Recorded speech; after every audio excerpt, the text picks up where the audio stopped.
Brasil hoje é um país privilegiado no que se refere a energias primárias. Né? O que é energia primária? É aquela energia que você produz, né, uma outra energia através dela. Então, a água é uma energia primária, porque com água você gera energia elétrica. Né? Petróleo é uma energia primária. Então, se você olhar o Brasil hoje tem um potencial de água enorme, né? Apesar de estar na Amazônia, tem problemas ambientais, mas tem um grande potencial de água. O Brasil tem um grande potencial de eólica, de vento, porque tem uma costa muito grande. O Brasil tem um potencial de energia solar também enorme, porque é um país ensolarado. Biomassa também, porque nós temos uma grande extensão de terra cultivável e temos muita água, muito sol. E agora, com a questão do pré-sal, o Brasil vai também ter um papel importante, estratégico, como produtor de petróleo e gás natural. Então nós temos uma posição privilegiada. Eu diria a você que o Brasil hoje, dos BRICS, né, ele é o único que tem independência energética. Acho que na história recente do mundo, do século XX, o único país que teve uma condição semelhante ao Brasil foi os Estados Unidos, por isso se transformou numa grande potência. E além disso, a matriz energética brasileira é uma matriz muito limpa porque a gente gera muito com água, a gente tem a cana-de-açúcar que produz o etanol, a gente agora tem o vento, né? Então nós temos uma matriz particularmente limpa quando comparada a qualquer outro país do mundo. Com a questão do pré-sal agora, a gente tem que tomar um certo cuidado, porque com essa enorme produção de petróleo que virá nos próximos anos, nós não devemos deixar que o petróleo suje essa matriz limpa que nós temos hoje. Eu não tenho dúvida que nós vamos ter que sujar um pouquinho ela, porque temos que utilizar gás natural principalmente para gerar energia elétrica, mas o gás natural dos fósseis é o mais limpo, né? Então o desafio o que é? É a gente pegar todas essas fontes primárias que a natureza deu para o país e transformar isso em riqueza do país. E para que isso aconteça, precisa de quê? Precisa de política pública, né? E aí, isso aqui é o grande desafio, na política pública que olhe essa riqueza, né? Que olhe a necessidade, outra vez, de investimento privado, porque sem investimento privado a gente não vai conseguir desenvolver essas fontes de energia e que faça que o país se aproveite dessa vantagem comparativa, dessa vantagem de ter uma independência energética para obter um crescimento econômico acima dos demais países. O Brasil, na questão de energia, é um pouco semelhante à questão da infraestrutura. A gente poderia estar explorando melhor essas riquezas, né? Mas outra vez você teve 8 anos de governo Lula, onde a ideia de que o privado não é bom, que o Estado tem que estar na frente, né? Na questão do petróleo, a gente viu que voltou muito essa campanha dos anos 50 do petróleo é nosso, com a questão do pré-sal, né? Você teve um movimento de capitalização que ninguém gostou, né? Porque o governo aumentou, inclusive, a sua participação na Petrobras, né?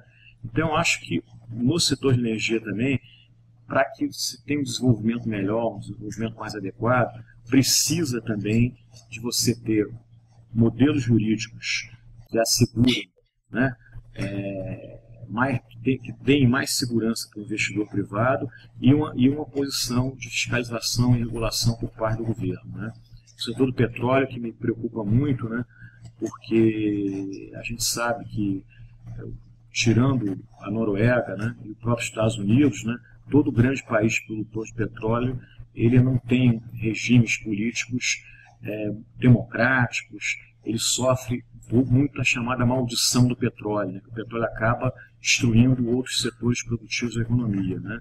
Então eu tenho receio, né, que esse pré-sal possa trazer algum tipo de maldição para o Brasil em função do governo, né, olhar muito, querer vender a ideia de que o pré-sal do povo brasileiro, portanto, nós não temos que ter muito capital privado investindo no setor, que isso tem que ser a Petrobras. Para a gente ter uma ideia, o governo mudou as regras do jogo, acabou com o modelo de concessão para licitações no pré-sal e colocou o modelo da partilha, criou uma estatal nova. A própria Petrobras hoje tem uma intervenção política muito grande dentro dela. Basta ver como é que se comportam as ações da empresa, né? Desde em 2008, por exemplo, em junho de 2008, uma ação da Petrobras valia cerca de R$46, hoje vale cerca de R$23, R$24, né? É o mercado precificando a intervenção política do governo na empresa. Então vamos dizer assim, esse ranço, quer dizer, que vem lá dos anos 50, de que infraestrutura é dever do Estado, que energia é dever do Estado, é o grande perigo, acho, que a gente tem no país para que esses setores não se desenvolvam do modo que todo mundo deseja. O governo do presidente Lula, né, o último governo que nós tivemos, ele fez uma grande campanha contra a privatização, como se a privatização fosse culpada, por exemplo, daquele apagão de energia elétrica ocorrido em 2000 e 2002. Né? Então, privatização ficou quase um palavrão no Brasil. Né? Então, durante o governo do presidente Lula, a infraestrutura, né, não recebeu quase investimento nenhum. Por quê? Porque o governo não avançou no sistema de concessão da infraestrutura para a iniciativa privada. Praticamente não concedeu nenhuma estrada no primeiro governo dele, né? Não concedeu nenhum aeroporto até hoje. Né? Depois, no segundo governo, acabou que algumas estradas foram concedidas à iniciativa privada. Né?